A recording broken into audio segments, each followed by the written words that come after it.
हरियाणा के मुख्यमंत्री नायब सिंह सैनी की अध्यक्षता में आयोजित कैबिनेट की बैठक में अग्निवीर नीति 2024 को स्वीकृति प्रदान की गई और इससे पूर्व अग्निवीरों के पुनर्वास, रोजगार उपलब्ध करवाने और वर्दीधारी सेवाओं और सुरक्षा से संबंधित पदों में उनके कौशल का सर्वोत्तम उपयोग सुनिश्चित हो गया।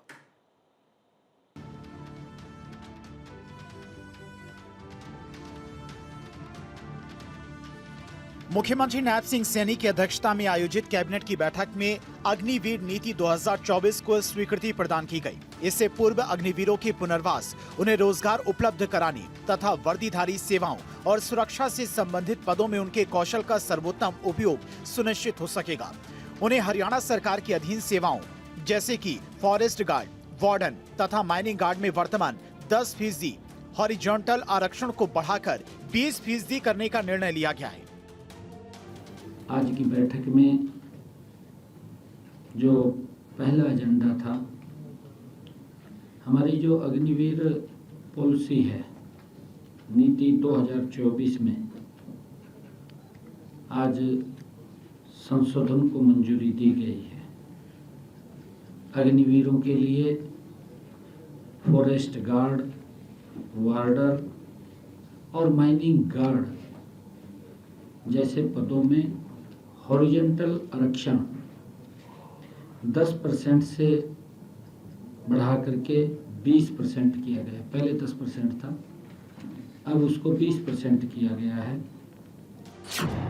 मंत्रिमंडल की बैठक में हरियाणा शहरी क्षेत्र विकास एवं विनियमन अधिनियम 1975 के अंतर्गत लाइसेंस प्रदान करके नियोजित रिटायरमेंट हाउसिंग पॉलिसी में संशोधन को मंजूरी दी गई। ऐसा वृद्ध जनों की आबादी को ध्यान में रखते हुए उनकी जरूरतों को बेहतर ढंग से पूरा करने के लिए रिटायरमेंट हाउसिंग पॉलिसी में संशोधन किया गया। संशोधित प्रावधानों के अनुसार धारा 5(2) के तहत 20 अक्टूबर 2020 की नीति में समय समय पर किए गए संशोधन के अनुसार निर्धारित दृष्टिकोण मानदंड लागू रहेंगे। संशोधित प्रावधानों के अनुसार टीडीआर नीति 2021 के प्रावधानों के अनुरूप मंत्रिमंडल ने रिटायरमेंट हाउसिंग और कॉलोनियों के लिए फ्लोर एरिया जो रेशियो FAR में वृद्धि को मंजूरी दी है। वर्तमान में FAR सीमा 2.25 थी, जिसे अब बढ़ा करके 3.0 कर दिया गया है।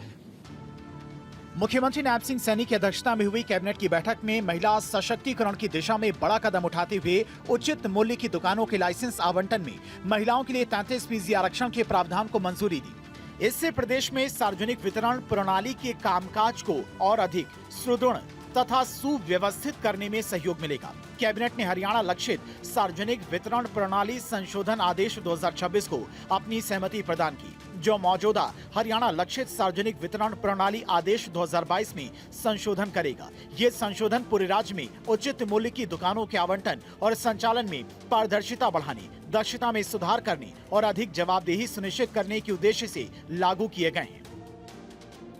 एक महत्वपूर्ण कदम उठाते हुए सरकार ने, मंत्रिमंडल ने राशन डिपों के आवंटन में महिलाओं को 33% आरक्षण देने का निर्णय किया है।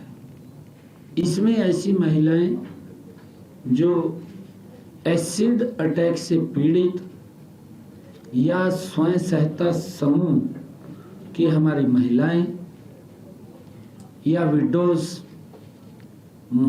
ऐसी महिलाओं को इसमें प्राथमिकता दी जाएगी। कैबिनेट की मीटिंग में हरियाणा राज्य में लागू पंजाब कोर्ट्स एक्ट 1918 की धारा 30 में संशोधन को मंजूरी दी गई। इसका उद्देश्य पुराने कानूनों के रेफरेंस को अपडेट करके मौजूदा कानूनी उलझनों को दूर करना है। वर्तमान एक्ट के सेक्शन 30 में इंडियन सेक्शन एक्ट 1865 और प्रोबेट एंड एडमिनिस्ट्रेशन एक्ट 1881 दोनों के स्थान पर इंडियन सेक्शन एक्ट 1925 लाया गया है। आज मंत्रिमंडल ने यह भी फैसला किया है, क्योंकि मैंने विधानसभा के बजट सत्र में घोषणा की थी